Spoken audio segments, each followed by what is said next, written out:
the one thing that we've seen as well is sometimes it's thrown over the fence to the wrong person to look at. Yeah. So, who does inventory accuracy affect the most?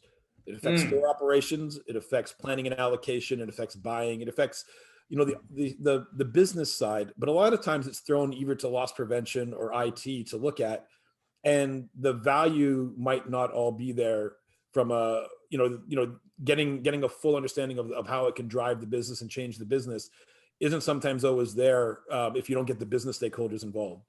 And so I think that that's part of it as well. Sometimes it's thrown over the fence either into loss prevention or into IT, and it's not really adopted or driven by the business, which really has kind of slowed down, I think, a lot of these programs.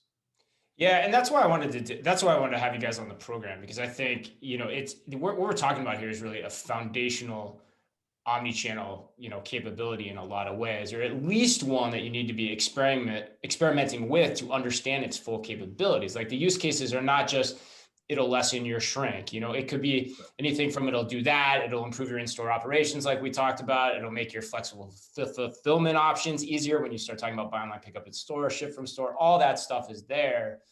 But yeah, you're right. For some reason, that's why I started out the way we did, was like, it has this 20-year history, so to speak.